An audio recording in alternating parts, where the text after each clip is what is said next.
नमस्कार विद्यार्थी मित्रांनो. बघा, आतापर्यंत आपण बेसिक जेही आपलं वर्कशॉप रिलेटेड जेही आपल्या बेसिक सेफ्टीचं होतं आणि जनरल बेसिक टर्म ज्याही आपल्याला शिकणे गरजेचं होतं त्या सर्व आपण याच्या आधी बघितलेल्या आहेत.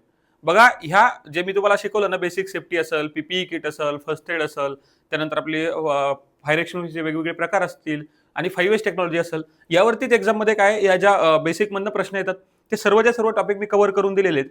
आता बघा, तो आपला टॉपिक झालेला आहे, तर त्याच्यावरचं आपण नाही काय एक एमसीक्यू सेशन अरेंज करणार आहे लवकरच. त्याच्यावरती काम चालू आहे आणि जसंही ती पीडीएफ रेडी झाली, मी आपण काय करणार, एक येत्या 2 ते 3 दिवसामध्ये किंवा एक सोमवार नंतर आपण काय करू, त्याच्यावरती स्पेशल एक डेडिकेटेड नाही का एक सगळ्या एमसीक्यू सेशन कंबाईन करणार आहे. आज आपण नाही का थोडं एक पुढचं जे आपलं नंतर आपण ज्याला म्हणतो बेसिक इलेक्ट्रिसिटी, त्या बेसिक इलेक्ट्रिसिटीपासून आपण चालू करू. आता बघा, इथून पुढे आपला खरा सिलेबस चालू होणार आहे. म्हणजे ज्याही विद्यार्थ्यांनी इलेक्ट्रिशियन घेतला असेल, मग त्या विद्यार्थ्यांना याच्या आधी थोड्या थोड्या गोष्टी माहीत असतील. कोणाला फक्त करंट म्हणजे काय, व्होल्टेज म्हणजे काय, करंट काय असतं, व्होल्टेज काय असतं, भरपूर विद्यार्थ्यांना माहिती आहे आणि काही विद्यार्थ्यांना बिलकुल माहिती नाही. मग आपण काय करणार, एकदम झिरो पासून सुरू करू.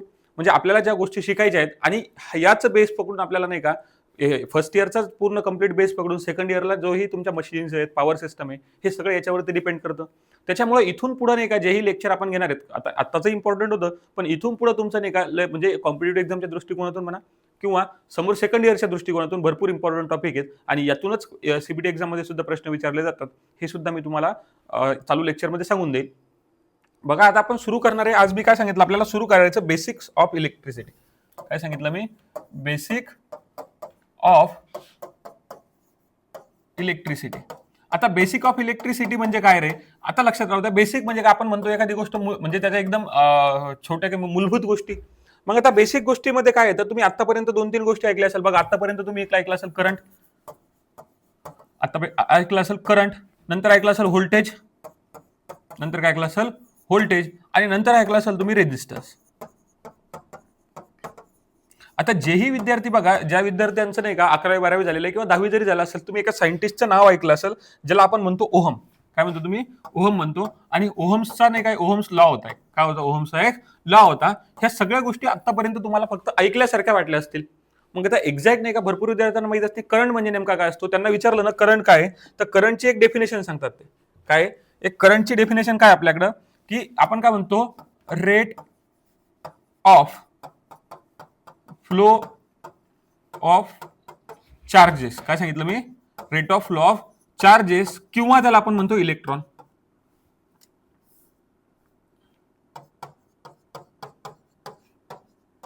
काय म्हटलं मी? The rate of flow of charges किंवा rate of flow of electrons, अशी डेफिनेशन तुम्ही ऐकता. मग त्याच्यामध्ये रेट ऑफ फ्लो म्हणजे काय सांगितलं मी? चार्जेस किंवा इलेक्ट्रॉन फ्लो होण्याचा जो रेट असतो, जो दर असतो, आपण त्याला काय म्हणत असतो? करंट म्हणतो. मग हे इलेक्ट्रॉन्स कुठून आले रे? मग आपण काय करणार आहे, सर्व बेसिक पासून, म्हणजे इलेक्ट्रॉन्स कुठे येतात, तर तुम्ही जर बघितलं असेल तर इलेक्ट्रॉन्स राहत असतात तुमच्या ॲटॉमिक स्ट्रक्चरमध्ये. मग ज्याही विद्यार्थ्यांना सर्वात पहिले मग आपल्याला काय समजावं लागेल, आपल्याला आजचा पहिला टॉपिक शिकायचा आहे ॲटॉमिक स्ट्रक्चर. Atomic structure.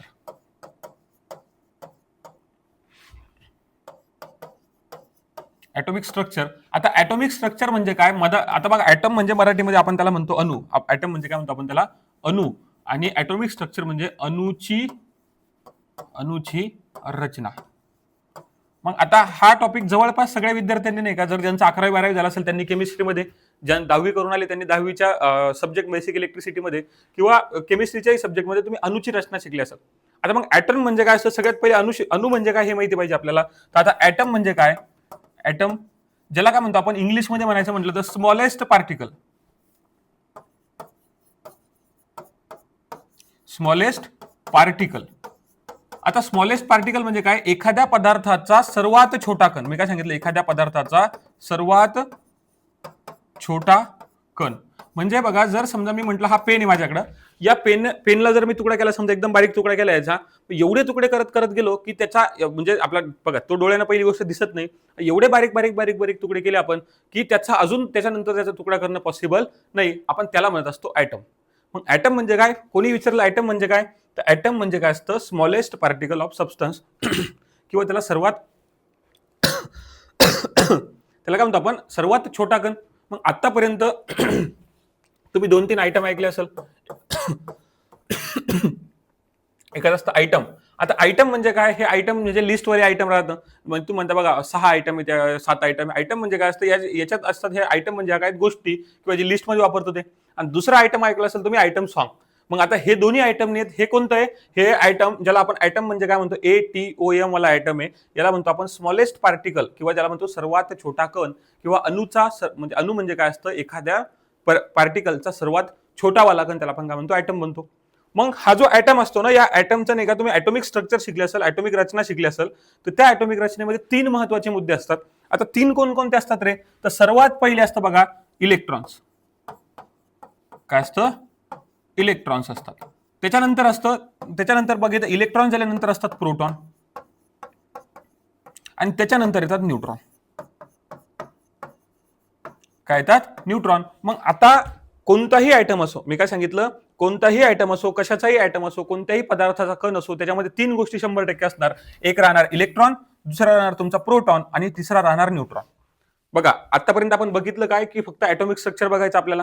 मग ॲटॉमिक स्ट्रक्चर म्हणजे काय? एखादा अणू असेल त्या अणूची काय असते? रचना असते. ॲटम म्हणजे अणू आणि ॲटम म्हणजे एकदम सिंपल भाषेमध्ये काय असतं? स्मॉलेस्ट पार्टिकल किंवा आपण काय त्याला सर्वात छोटा कण, त्याला आपण काय म्हणत असतो? एखाद्या पार्टिकल म्हणजे एखाद्या गोष्टीचा सर्वात छोटा कण त्याला आपण म्हणतो ॲटम. मग या ॲटम मध्ये 3 गोष्टी असतात. कोणते असतात रे? एक असतं इलेक्ट्रॉन, दुसरं असतं प्रोटॉन आणि तिसरं असतं न्यूट्रॉन. मग आता याला नाही का तुम्ही अजून एक ज्यावेळेस ॲटॉमिक स्ट्रक्चर पाहतो आपण, काय असतं? एखादा आयटम असेल ना, ही मदत असते त्याची न्यूक्लियस. काय असते त्याची? न्यूक्लियस. आणि न्यूक्लियसच्या भोवती असतात ना, त्याला आपण ऑर्बिट म्हणतो किंवा शेल म्हणतो. ह्या नंबर ऑफ ऑर्बिट अशा नाही का याच्या समोर असतात, याच्या इथं ह्या असतात नंबर ऑफ ऑर्बिट. जसं बघा मी एक्झाम्पल सांगतो, जसं आपण काय म्हणतो आपली पृथ्वी नाही का सूर्यभोवती फिरते. मग सूर्य केंद्रबिंदू आहे म्हणजे सूर्य काय आपला केंद्रबिंदू झाला मंडलचा आणि त्याच्या भोवती बाकी सगळे ग्रह फिरतात. तसंच काय असतं? जोही तुमचा न्यूक्लियस असेल, मी काय सांगितलं? जोही तुमचा न्यूक्लियस असेल, हा न्यूक्लियसलाच आपण काय म्हणतो? केंद्रबिंदू म्हणतो. कोणाचा केंद्रबिंदू म्हणतो रे? त्या ॲटॉमिक स्ट्रक्चरचा हा काय असतो? केंद्रबिंदू असतो. मग आता केंद्रबिंदूमध्ये आता बघा मी 3 गोष्टी सांगितल्या तुम्हाला. आता एक पहिला काय सांगितलं होता? इलेक्ट्रॉन. दुसरा सांगितला होता मी प्रोटॉन आणि तिसरा सांगितला होता मी न्यूट्रॉन. तिसरा काय सांगितला मी? न्यूट्रॉन. मग आता मला सांगा या 3 गोष्टी आहेत, या 3 गोष्टीपैकी नाही का प्रत्येक गोष्ट कुठे ना कुठे तरी याच्यात राहणार. कारण मी काय सांगितलं या ॲटॉमिक स्ट्रक्चरमध्ये 3 गोष्टी राहतात. मग आता लक्षात राहू द्या, जो इलेक्ट्रॉन्स असतो तुमचा, काय सांगितलं मी? इलेक्ट्रॉन राहतो. हा इलेक्ट्रॉन नेहमी कुठे फिरत असतो माहिती का? तुमच्या ऑर्बिटमध्ये फिरत असतो. म्हणजे ज्या ऑर्बिट दिसतात ना तुम्हाला, या अशा ऑर्बिटमध्ये काय राहील? इलेक्ट्रॉन्स हा इथं फिरत राहील कुठेतरी. अशा ऑर्बिटमध्ये काय राहतो? इलेक्ट्रॉन फिरत राहत असतो. मग आता आपल्याला जागा समजली. काय समजली? इलेक्ट्रॉनची जागा कुठं असते? तर इलेक्ट्रॉनची जागा ऑर्बिटमध्ये किंवा याला काय म्हटलं मी? ऑर्बिट किंवा ज्याला आपण शेल म्हणतो. काय म्हणतो? शेल सुद्धा म्हणतो. काय म्हटलं मी? इलेक्ट्रॉन्स कुठे असतात मग आता? ऑर्बिटमध्ये किंवा शेलमध्ये. नंतरचा प्रश्न उरतो की मग सर आता इलेक्ट्रॉन्सचं झालं, पण त्याच्यानंतर हा प्रोटॉन पण राहिला आणि न्यूट्रॉन पण राहिला. काय झालं? इलेक्ट्रॉन झालं का? इलेक्ट्रॉन्स कुठे असणार? ऑर्बिटमध्ये असणार. मग उरतो प्रोटॉन आणि न्यूट्रॉन. तर लक्षात राहू द्यायचं कधी पण, जो प्रोटॉन आणि न्यूट्रॉन हे दोघं जणही सोबत असतात. हे कुठं असतात? तुमच्या न्यूक्लियसमध्ये. हा बघा, हा झाला प्रोटॉन आणि हा झाला न्यूट्रॉन. म्हणजे तुमच्या न्यूक्लियसमध्ये कोणत्या 2 गोष्टी असतात? तर बघा प्रोटॉन आणि न्यूट्रॉन ह्या 2 गोष्टी न्यूक्लियसमध्ये असतात आणि या न्यूक्लियसच्या भोवती जे गोष्ट फिरते त्याला आपण इलेक्ट्रॉन म्हणतो. काय म्हटलं? प्रोटॉन आणि न्यूट्रॉन कुठे राहतात? प्रोटॉन आणि न्यूट्रॉन हे राहतात न्यूक्लियसमध्ये आणि त्याच्या भोवती जी गोष्ट फिरते त्याला आपण काय म्हणतो? म्हणजे जी गोष्ट फिरते त्याला म्हणतो आपण इलेक्ट्रॉन. आणि इलेक्ट्रॉन कशामध्ये फिरतो? तर तो फिरत असतो ऑर्बिटमध्ये किंवा शेलमध्ये.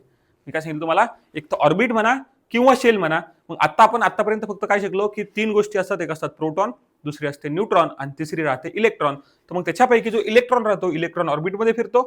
प्रोटॉन आणि न्यूट्रॉन काय असतो? प्रोटॉन आणि न्यूट्रॉन असतो आपल्या न्यूक्लियसमध्ये बसलेला असतो. मग आता न्यूक्लियस म्हणजे काय? न्यूक्लियसला आपण मराठीत केंद्रबिंदू म्हणतो. याला काय म्हणतो? एक बघा इथं आता हा लिहून देतो तुम्हाला. मी काय सांगितलं? जो इलेक्ट्रॉन असतो, मी काय इलेक्ट्रॉन, हा इलेक्ट्रॉन कुठं असतो रे? इलेक्ट्रॉन असतो ऑर्बिटमध्ये. इलेक्ट्रॉन कुठं असतो? ऑर्बिटमध्ये. नंतर असतो प्रोटॉन. एक असतो प्रोटॉन आणि नंतर असतो न्यूट्रॉन. एक असतो न्यूट्रॉन. हे दोघंच्या दोघं कुठं असतात रे? हे दोघंच्या दोघं असतात न्यूक्लियसमध्ये.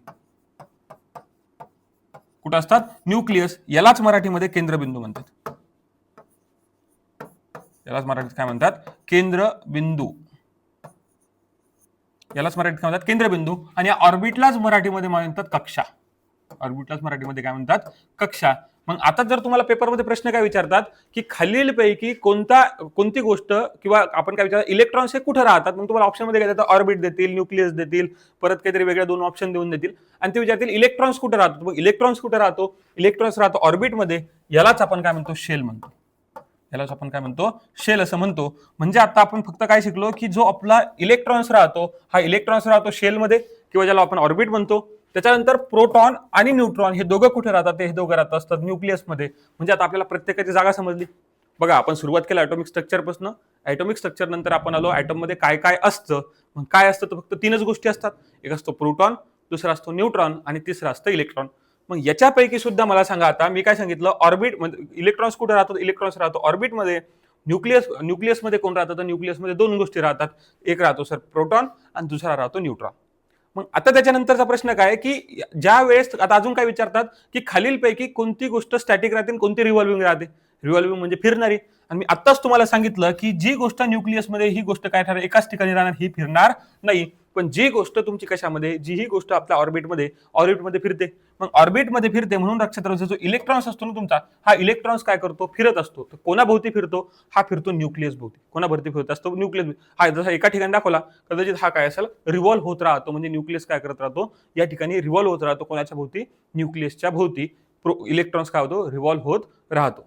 मग आता याच्यानंतर याच्या पुढे अजून काय विचारतात माहिती का, याच्यावरती चार्ज कोणता राहतो, याच्यावरती काय राहतो, चार्ज कोणता राहतो. आता चार्ज म्हणजे काय रे, चार्ज म्हणजे असतात त्याच्या बघा, चार्ज 2 प्रकारचे असतात. एक असतं पॉझिटिव्ह चार्ज आणि दुसरा असतो निगेटिव्ह चार्ज. ऋण आणि धन म्हणतात बघा, हे याला धन म्हणतात, याला ऋण म्हणतात. पण एवढं मराठी आपल्याला कामीचं नाही. आपल्याला काय, जर तुम्हाला समोर कॉम्पिटेटिव्ह एक्झाम द्यायची आहे किंवा समोर सीबीटी एक्झाम द्यायची आहे ना, तर थोडं इंग्लिशला आता काय करा, फॅमिलियर होतं. म्हणजे जे छोटे छोटे शब्द आहेत ना, जे आपल्याला रोज कामी पडणार आहेत, ते तरी इंग्लिशमध्ये शिकून घ्या. मग आता याला काय म्हटलं मी, जो धन असतो तुमचा, या धनाला म्हटलं पॉझिटिव्ह चार्ज आणि याला म्हटलं निगेटिव्ह चार्ज. आता याला इथे दिसतं म्हणून पॉझिटिव्ह चार्ज आणि जो असतो याला म्हणलं आपण निगेटिव्ह चार्ज. एक असतो पॉझिटिव्ह चार्ज आणि एक असतो निगेटिव्ह चार्ज. आता मग पॉझिटिव्ह चार्ज मध्ये त्याच्यावर पॉझिटिव्ह सिम्बॉल दिसेल, निगेटिव्ह चार्ज मध्ये त्याच्यावर निगेटिव्ह सिम्बॉल दिसेल. मग आता बघा, आता आपल्याकडे 3 गोष्टी, आपल्याकडे किती आहेत, 3 गोष्टी आहे. एक होता इलेक्ट्रॉन, दुसरा होता प्रोटॉन आणि तिसरा होता न्यूट्रॉन. मग परीक्षेत अजून प्रश्न काय विचारतात की खालीलपैकी जो न्यूट्रॉन आहे ना, काय सांगितलं मी, न्यूट्रॉन आहे, न्यूट्रॉनवरती कोणता चार्ज राहतो, इलेक्ट्रॉनवरती कोणता चार्ज राहतो, कधी कधी विचारतात प्रोटॉनवरती कोणता चार्ज राहतो. मग आता लक्षात राहू द्या की लक्षात कसं ठेवायचं बघा, प्रोटॉन आहे, प्रोटॉनवरून लक्षात, P for positive, P for काय, पॉझिटिव्ह. म्हणजे प्रोटॉनवरती कोणता चार्ज राहणार, पॉझिटिव्ह चार्ज राहणार. मी काय सांगितलं, प्रोटॉनवरती कोणता चार्ज राहणार, तर पॉझिटिव्ह चार्ज राहणार. मग लगेच N for neutron, N for negative म्हणायचं नाही. न्यूट्रलवरती म्हणजे न्यूट्रॉनवरती कोणताही चार्ज राहत नाही. याच्यावरती कोणता चार्ज राहतो, हा नाही. याला आपण चार्जलेस म्हणतो. काय म्हणतो, चार्जलेस. हा काय असतो, चार्जलेस राहतो. याच्यावरती कोणत्याही प्रकारचा चार्ज राहत नाही. मग आता प्रश्न उरला सर, मग पॉझिटिव्ह चार्ज झाला प्रोटॉनवरती, तर तुम्ही दाखवला असेल बघा, दाखवताना नाही बघा, इथं दाखवलं तुम्ही, इलेक्ट्रॉन हा मायनस साईन घेतली आणि असं सर्कल केला. मग लक्षात राहू द्या की इलेक्ट्रॉनवरती कोणता चार्ज राहत असतो, इलेक्ट्रॉनवरती निगेटिव्ह चार्ज राहतो. कोणता चार्ज राहतो, निगेटिव्ह चार्ज राहत असतो. अशा पद्धतीने आपण तिन्ही गोष्टीवरती कोणकोणते चार्ज राहतात ते शिकलो. आता मला सांगा, पहिले आपण सर्वात पहिले काय शिकलो की 3 गोष्टी असतात. कोणकोणत्या असतात 3 गोष्टी रे, पहिला असतो आपला इलेक्ट्रॉन, लिहून घेतो. पहिला काय राहतो आपला इलेक्ट्रॉन, दुसरा राहतो प्रोटॉन आणि तिसरा राहतो न्यूट्रॉन. तिसरा काय राहतो, न्यूट्रॉन. मग आता हे शिकलो, पण आता मग याची जागा सांगा मला. इलेक्ट्रॉन्स कुठं राहतो कुठं, ऑर्बिटमध्ये. कुठं राहतो हा, ऑर्बिटमध्ये. किंवा याला आपण काय म्हटलं, शेल म्हटलं. याला काय म्हटलं, शेल म्हटलं. प्रोटॉन कुठं राहतो रे, प्रोटॉन आणि मी काय सांगितलं, प्रोटॉन आणि न्यूट्रॉन हे दोघंच्या दोघं कुठे राहतात, हे राहतात न्यूक्लियसमध्ये. कुठे राहतात, न्यूक्लियस. कुठे राहतात सगळे, न्यूक्लियसमध्ये राहतात. म्हणजे यांची जागाही सांगितली. मग आता परत मी काय सांगितलं की चार्ज कोणता राहतो, सांगा मला पटकन. जर तुमचा इलेक्ट्रॉन असेल, काय असेल तुमचा इलेक्ट्रॉन असेल, तर याच्यावरती राहत असतो निगेटिव्ह चार्ज. कसा चार्ज राहतो, निगेटिव्ह चार्ज. जर तुमचा प्रोटॉन असेल, प्रोटॉन पी म्हणजे पॉझिटिव्ह, याच्यावरती काय राहतो, पॉझिटिव्ह चार्ज. इलेक्ट्रॉनवरती निगेटिव्ह, प्रोटॉनवरती पॉझिटिव्ह आणि न्यूट्रॉनवरती काय राहत असतो, नो चार्ज. No charge. किंवा आपण याला मी सांगितलं शब्द, दुसरा शब्द काय सांगितला, हा चार्जलेस राहतो. याच्यावरती कोणत्याही प्रकारचा चार्ज राहत नाही. मग आता या 3 गोष्टी झाल्या बघा, ऍटम मध्ये कोण राहतं, इलेक्ट्रॉन, प्रोटॉन, न्यूट्रॉन, त्याच्या कशामध्ये राहतो आणि सोबत सोबत त्याच्यावरती कोणता चार्ज राहतो. आता मला सांगा परत एकदा, मी इथं थोडं एका मिनिटात ॲटॉमिक स्ट्रक्चर काढतो. हा होता आपला न्यूक्लियस. काय होता हा, न्यूक्लियस. आणि न्यूक्लियसच्या भोवती काय फिरत होतं आपला ऑर्बिट होतं. काय होतं रे, ऑर्बिट होतं. मग मी जर म्हटलं तुम्हाला, जर समजा या ऑर्बिटमध्ये काय होते, इलेक्ट्रॉन्स होतं.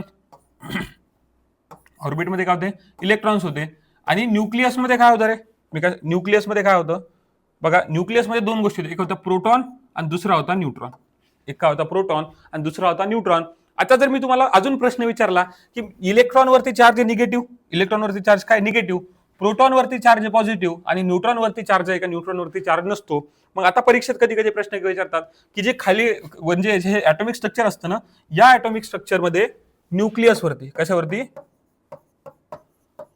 न्यूक्लियसवरती कोणता चार्ज राहतो.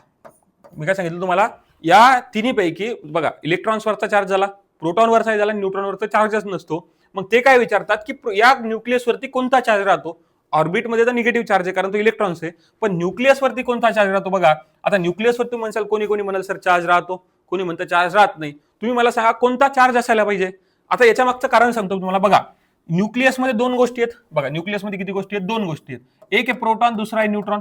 मग न्यूट्रॉनवरती चार्ज असतो का, तर नसतो. म्हणजे न्यूट्रॉनवरचा चार्ज झाला झिरो, न्यूट्रॉनवरचा चार्ज काय झाला, झिरो. मग याचा अर्थ सगळ्या याच्यावरती झिरो असतो का, तर नाही. बघा इथं दुसरी एक गोष्ट प्रेझेंट आहे, त्याला आपण प्रोटॉन म्हणू. त्याला काय म्हणू आपण, प्रोटॉन आहे. त्याच्यावरती चार्ज असतो पॉझिटिव्ह, त्याच्यावरती चार्ज कसा असतो, पॉझिटिव्ह. म्हणजेच याचा अर्थ बघा, जी न्यूक्लियस असते ना तुमची, या न्यूक्लियसवरती कोणता चार्ज असतो, जेव्हा केंद्रबिंदू असतो त्या केंद्रबिंदूवरती चार्ज कोणता असतो, तो असतो पॉझिटिव्ह चार्ज. कोणता चार्ज असतो रे, पॉझिटिव्ह चार्ज. म्हणजे तुमच्या केंद्रबिंदूवरती पॉझिटिव्ह चार्ज असतो. आणि हेच याच्यात बघा, ही जी स्लाइड सांगितली ना मी तुम्हाला, याच्यामध्येच एक्झाममध्ये याच्यापैकी भरपूर प्रश्न विचारतात. म्हणजे कॉम्पिटेटिव्ह एक्झाममध्ये सुद्धा बेसिक, जर का त्यांना एकदम बेसिक जायचं झालं ना, मला सांगा एखाद्या पार्टिकलचा सर्वात छोटा कण, मग तो कोणता एलिमेंट असो, आपला कॉपर असो, आपला अल्युमिनियम असो, आपला कंडक्टर असो, कोणत्याही प्रकारचा असो, त्याचा सर्वात छोटा कण काय राहणार आहे, आपला ॲटम राहणार. मग आपण तिथून सुरुवात केलेली की एकदम बेसपासून, की एकदम त्याच्या खाली ते जाऊ शकत नाही. मग त्याच्या खाली गेले ते कशावर, बघा याच्यात कशावरती प्रश्न विचारतात, ते विचारतात इलेक्ट्रॉनवरती कोणता चार्ज राहतो, प्रोटॉनवरती कोणता राहतो, न्यूट्रॉनवरती कोणता राहतो. नंतर विचारतील तुम्हाला इलेक्ट्रॉन कुठे राहतो, न्यूट्रॉन कुठे राहतो, प्रोटॉन कुठे राहतो. मग जे न्यूक्लियस आहे, या न्यूक्लियसवरती कोणता चार्ज राहतो, तर न्यूक्लियसवरती चार्ज राहतो असतो आपला पॉझिटिव्ह. कारण न्यूक्लियसमध्ये दोन गोष्टी आहेत, एक प्रोटॉन, दुसरा न्यूट्रॉन. आणि न्यूट्रॉनवरचा चार्ज नाही, पण त्या प्रोटॉनमुळे त्याच्यावरती काय होतो, पॉझिटिव्ह चार्ज येत असतो. अशा पद्धतीने आपण नाही का, हे जे बेसिक होतं ॲटॉमिक स्ट्रक्चर हे झालं. आता ॲटॉमिक स्ट्रक्चर याच्यानंतर पुन्हा अजून प्रश्न काय विचारतात, की तुम्हाला मी सांगितलं शेल, बोलता बोलता एक गोष्ट बोललो होतो, शेल. काय बोललो मी तुम्हाला रे, शेल बोललो, शेल. किंवा याला मी काय म्हटलं, ऑर्बिट म्हटलं. याला काय म्हटलं, ऑर्बिट म्हटलं. मग याचे बघा नंबर असतात. आता नंबर म्हणजे काय, जसं मी म्हटलं 1 नंबरची शेल आहे, 2 नंबरची आहे, 3 नंबरची आहे, किंवा 4 नंबर आणि 5 नंबर. म्हणजे बघा ना, ती न्यूक्लियस आहे, ही झाली 1 नंबर, ही झाली 2 नंबर, ही झाली 3 नंबर, याच्यानंतर 4 नंबर, याच्यानंतर हा 5 नंबर. अशा वेगवेगळ्या प्रकारच्या शेल असतात ना. मग आता हे जे शेल असते ना, या शेलमध्ये राहतं कोण रे, सर्वात लक्षात याच्या शेलमध्ये मी तुम्हाला आता सांगितलं, याच्यात राहतात इलेक्ट्रॉन. याच्यात कोण राहतात, इलेक्ट्रॉन. मग आता या शेलमध्ये 1 2 3 4 5 म्हणतील, किंवा तुम्हाला कधी कधी या शेलसाठी दुसरा शब्द वापरतात, म्हणतात एक म्हणतात के, एल, एम, एन आणि ओ. काय सांगितलं मी, दोन गोष्टी सांगितल्या. जे ऑर्बिट असते, या ऑर्बिटला एक तर 1 नंबरची ऑर्बिट, 2 नंबरची, 3 नंबरची, 4 नंबरची असं म्हणणार. किंवा याला तुम्ही काय म्हणणार, के, एल, एम, एन किंवा ओ. म्हणजे एक बघा, या शेलला दोन प्रकारे दर्शवू शकतो. एक तर नंबरनं दर्शवा, जर नंबरनं दर्शवलं तर 1 2 3 4 5 म्हणणार. आणि जर का तुम्हाला अल्फाबेटिकली दाखवायचं असेल तर म्हणजे के, एल, एम, एन, ओ. एक्झाम्पल सांगतो तुम्हाला अजून एक. मग मी जर तुम्हाला म्हटलं की के नंबरची शेल आहे, किती नंबरची शेल आहे, के, याचा अर्थ ती 1 नंबरची ऑर्बिट आहे. किती नंबरची ऑर्बिट आहे, 1 नंबरची ऑर्बिट आहे. मी म्हटलं तुम्हाला एल नंबरची शेल आहे, याचा अर्थ ती किती नंबरची ऑर्बिट आहे रे, 2 नंबरची ऑर्बिट आहे. किती नंबरची ऑर्बिट आहे, 2. मी जर म्हटलं तुम्हाला एम नंबरची शेल आहे, तर याचा अर्थ ही किती नंबरची ऑर्बिट आहे, ही 3 नंबरची ऑर्बिट आहे. किती नंबरची ऑर्बिट झाली, ही 3 नंबरची. मी जर म्हटलं तुम्हाला एन नंबरची शेल आहे, किती नंबरची आहे, एन, तर याचा अर्थ हा झाला 4 नंबर. आणि मी म्हटलं ओ आहे, किती नंबरची आहे, ओ, तर ओ असाल तर तुमचा होतो 5 नंबरची शेल. आता हा 1 2 3 4 5 नंबर कोणता रे, बघा न्यूक्लियस होता, न्यूक्लियस पासून 1 2 3 4 5, म्हणजे न्यूक्लियस पासून ऑर्बिट ज्याला म्हणतो, जिथे आपले इलेक्ट्रॉन्स राहणार आहेत ना, त्या गोष्टीला आपण शेल म्हणतो.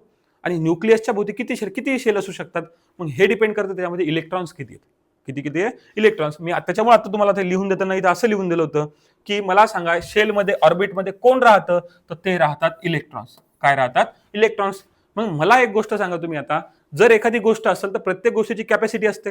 आता एक्झाम्पल सांगतो, तुम्ही टू व्हीलर गाडी आहे तुमच्याकडे, जर तुमच्याकडे टू व्हीलर गाडी असेल तर त्या गाडीवरती किती जण बसू शकतात रे? म्हणजे ऑफिशियली तर 2 जण बसू शकतात, तुम्ही तिघही बसू शकता, चौघही बसू शकता, पण ऑफिशियली जर का म्हटलं किंवा चांगले एकदम व्यवस्थित किती जण बसू शकतात, तर 2 जण बसू शकतात. जर फोर व्हीलर गाडी असेल त्याच्यामध्ये तुम्ही 4 किंवा 5 जण बसू शकता. जर तुमची मोठी बस असेल तर त्याच्यात 20 जण बसू शकतात. त्याच्याही पेक्षा मोठी असेल तर 40 जण बसू शकतात. अजून मोठी बस पकडली तर 100 जण बसू शकतील. आणि त्याच्याही पेक्षा मोठी म्हटलं मग तुम्हाला काय करावं, रेल्वे करावं लागेल. मग रेल्वेमध्ये तर हजारो लोक बसतात, बरोबर ना? सांगायचं तात्पर्य हेच आहे की या प्रत्येक गोष्टीची नाही का काहीतरी काय असते, आपली कॅपॅसिटी असते, काहीतरी काय असते, क्षमता असते. मग आता या क्षमतेनुसार काय असतात, याच्यामध्ये इलेक्ट्रॉन्स बसतात. आता इलेक्ट्रॉन्स म्हणजे काय, इलेक्ट्रॉन्सची संख्या कशावरती डिपेंड करते? इलेक्ट्रॉन्सची संख्या, मी काय सांगितलं, इलेक्ट्रॉन्सची संख्या ही कशी ठरते? ही ठरते असते त्याचा ॲटॉमिक नंबर. मी काय सांगितलं? ॲटॉमिक नंबरवरून. मग आता ॲटॉमिक नंबर म्हणजे काय, तुम्हाला माहिती असेल बघा, वेगवेगळे 1 number hydrogen, 1 number oxygen, hydrogen जे काय असतील ते, हायड्रोजन 1 नंबर असतो, 2 नंबर ऑक्सिजन असतं, जे असतील ते, म्हणजे ज्या सिक्वेन्स तुम्हाला बघा ॲटॉमिक नंबर तुम्ही पाठ केले असतील, 12वी झाली असेल तर काही ॲटॉमिक नंबर पाठ असतील. फॉर एक्झाम्पल सांगतो, ॲल्युमिनियमचा ॲटॉमिक नंबर असतो 13, सिलिकॉनचा ॲटॉमिक नंबर असतो 14. जर तुम्ही समोर गेले, आपला जो कॉपर असतो, कॉपरचा असतो 29, आणि काय जर्मेनियमचा वगैरे किती असतो, 32 ॲटॉमिक नंबर असतो. मग असे झाले ॲटॉमिक नंबर. मग मी काय सांगितलं, एखाद्या ॲटम मध्ये, आता एखाद्या ॲटम मध्ये किती इलेक्ट्रॉन्स आहेत हे कसं ठरतं रे? हे ठरत असतं त्याच्यामध्ये ॲटॉमिक इलेक्ट्रॉन्स किती आहेत हे ठरत असतं त्याच्यामध्ये त्याचा ॲटॉमिक नंबर किती. काय सांगितलं तुम्हाला, ॲटॉमिक नंबर किती आहे म्हणजे एक आता छोटा एक फॉर्म्युला तयार झाला, इथे लिहून घ्या की एखाद्यामध्ये इलेक्ट्रॉन्सची संख्या,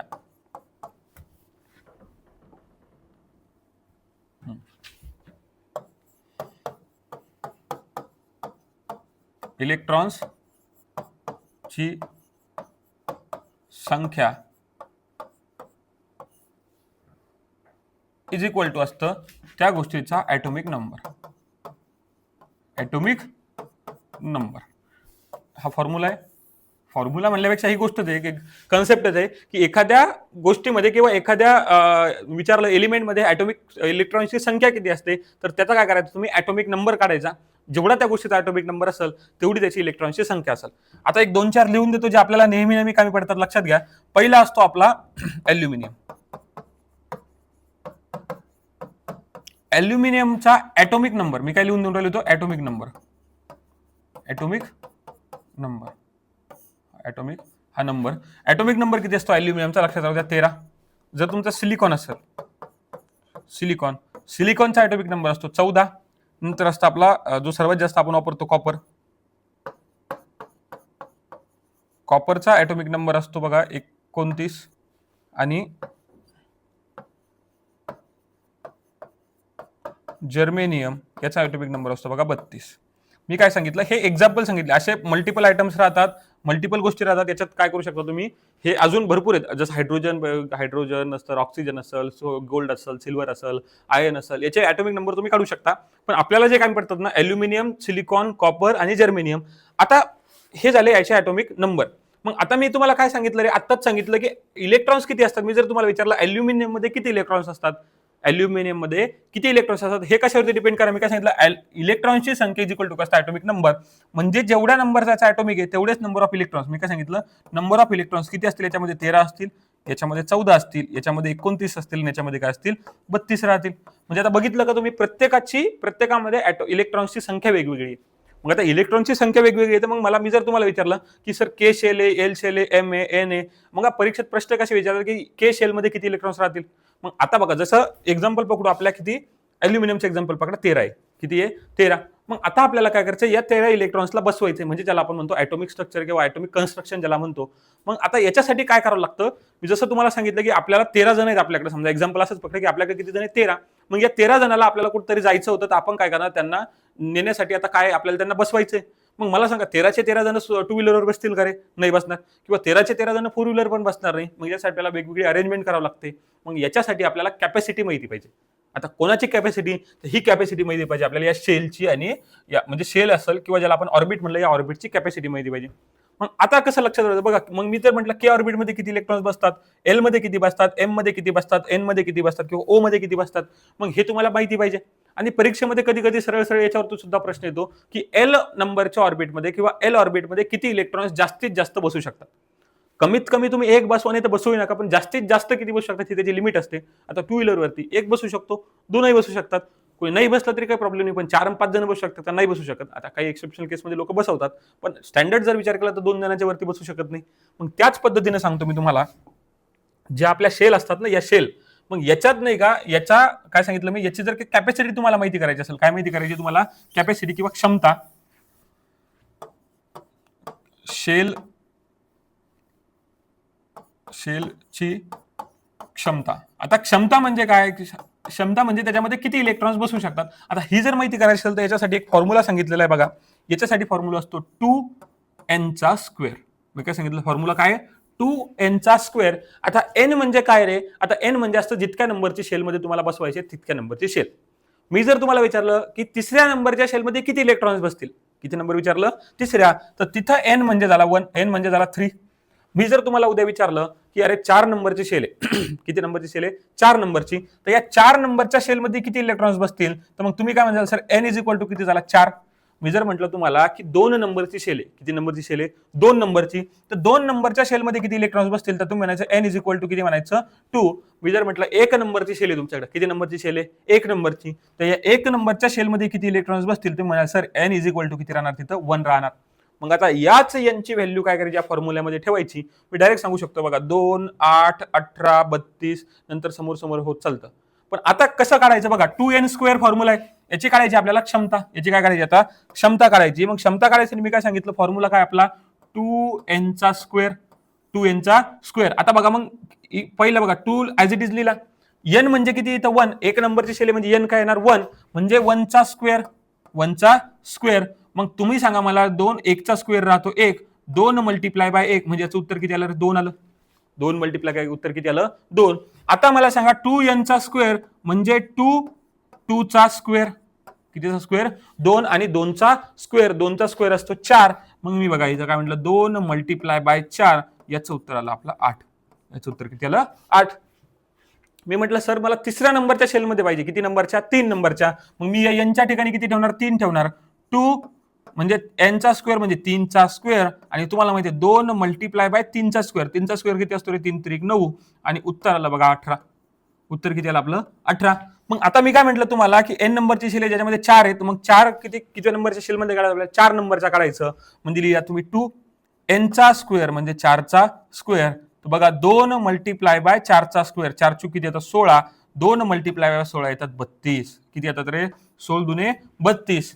त्याच्यानंतर मी तुम्हाला काय म्हटलं की सर 5 नंबरच्या शेलमध्ये किती इलेक्ट्रॉन्स बसतात. मग मी काय करणार, 2 आणि 5 चा स्क्वेअर, 5 चा स्क्वेअर किती येतो 25, 2 मल्टिप्लाय बाय किती येतात 25, म्हणजे याचं उत्तर किती आलं 50. उत्तर किती आलं 50. आता मला प्रत्येक शेलची काय समजली, कॅपॅसिटी समजली. काय समजली, प्रत्येक शेलची कॅपॅसिटी समजली. आता बघा जसं KLMNO होतं, काय होतं KLMNO. मग आता हे लक्षात राहू द्या तुम्ही, 1 2 3 4 लक्षात राहू द्या. मग मी तुम्हाला काय सांगितलं, आपल्याला काय करायचं, किती नंबरच्या शेल मधला काढला, पहिल्या नंबर, तर पहिल्या नंबरच्या याच्यात येणार 2, पहिल्या नंबरच्या किती येणार 2.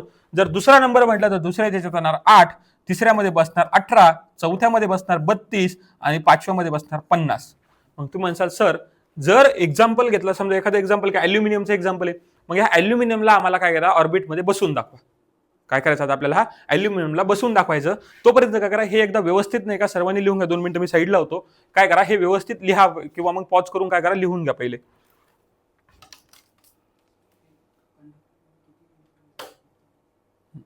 ठीक आहे, बघा आता याच्यानंतर आपल्याला काय करायचं बघा, एवढं समजलं ना.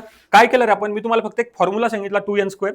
या 2n करून आपण काय करू शकतो, त्याची कॅपॅसिटी कॅल्क्युलेट करू शकतो. आता कॅपॅसिटी कशाची, एखाद्या शेलमध्ये किती इलेक्ट्रॉन्स बसतात याची.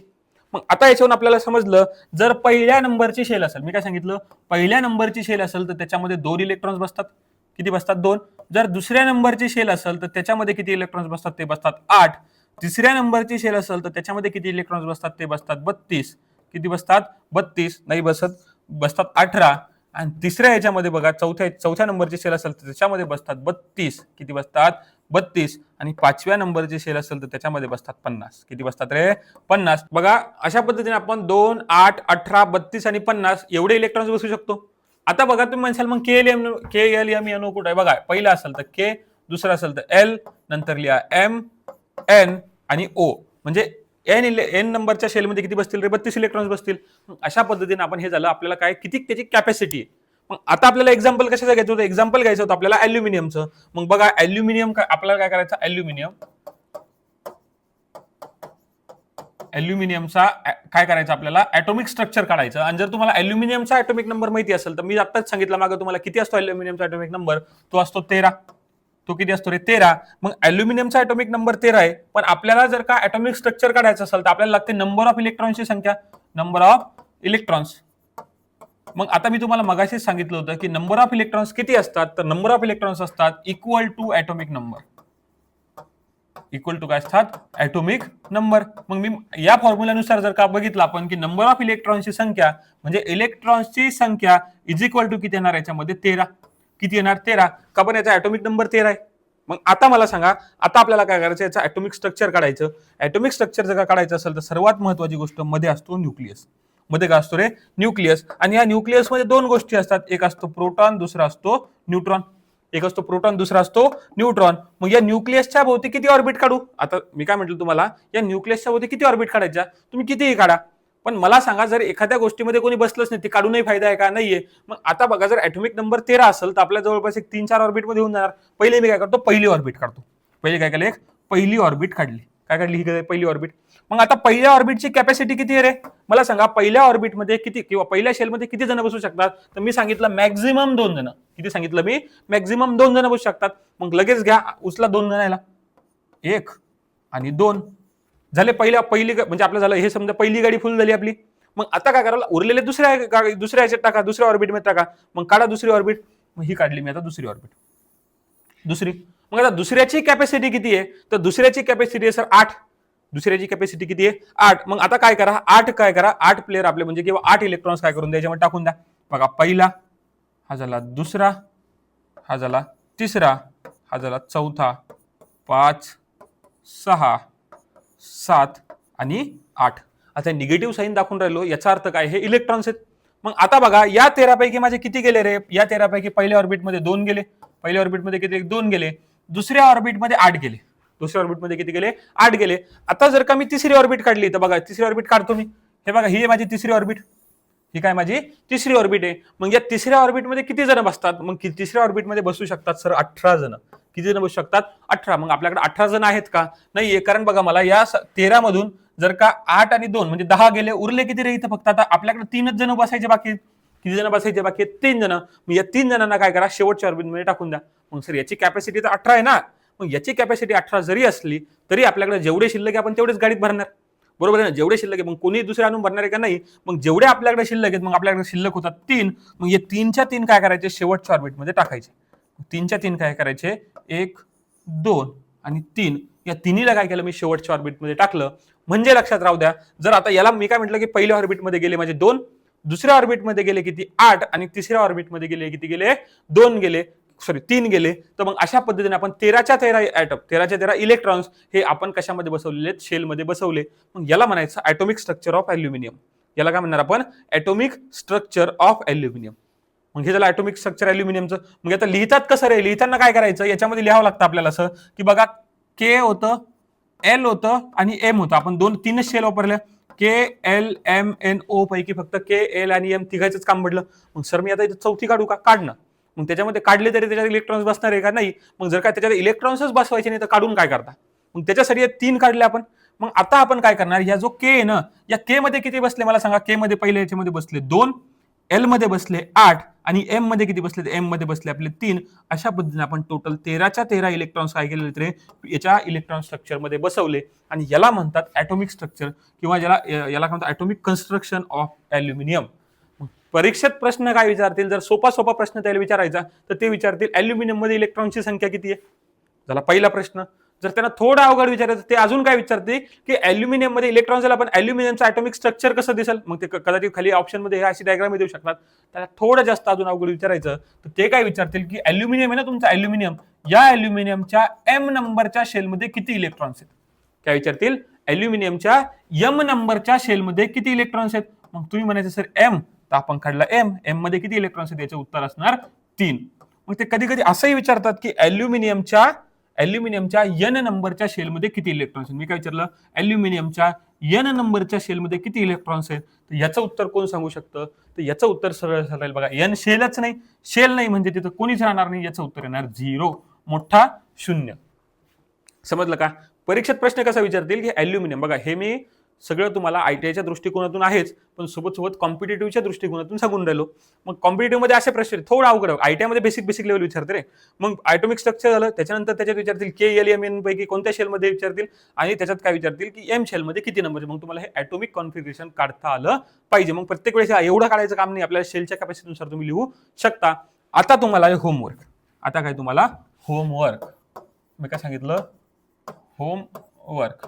मग आता आपण हा होमवर्क देणार. होमवर्क मध्ये काय करायचं, तुम्ही काय करायचं, एका पेजवरती काय करायचं. आता मी फक्त अल्युमिनियम सांगितला, आता उरला सिलिकॉन, काय उरला सिलिकॉन, दुसरा उरला सिलिकॉन नंतर कोणता होता आपला, कॉपर होता, आणि तिसरा होता जर्मेनियम.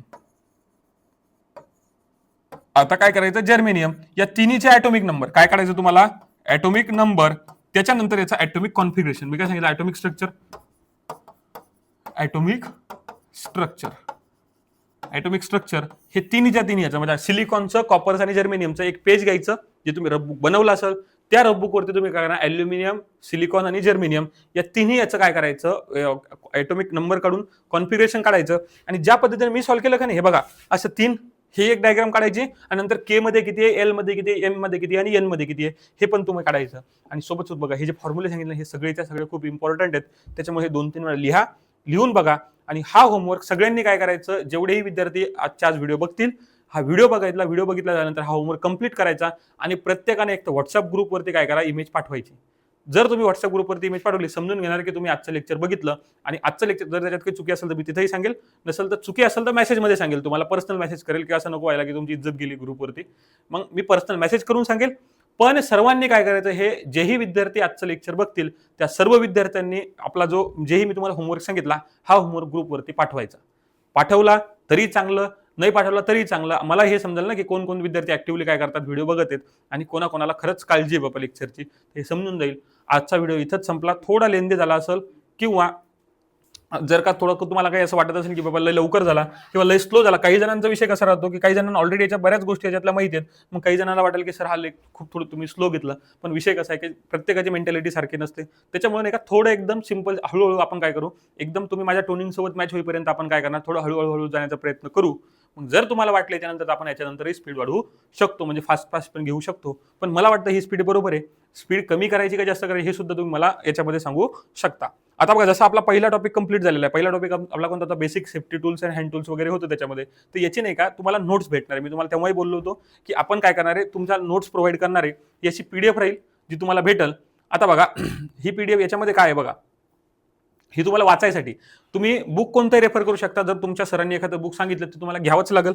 मग तुम्ही जर बुक घेतलं तर आपण जास्त बुक वगैरेचा खर्च नाही, आपण जी PDF प्रोव्हाइड करणार बघा, हा आपली राहील ऑफिशियल PDF आहे, चोरायचं बिरायचा काही प्रश्नच नाही.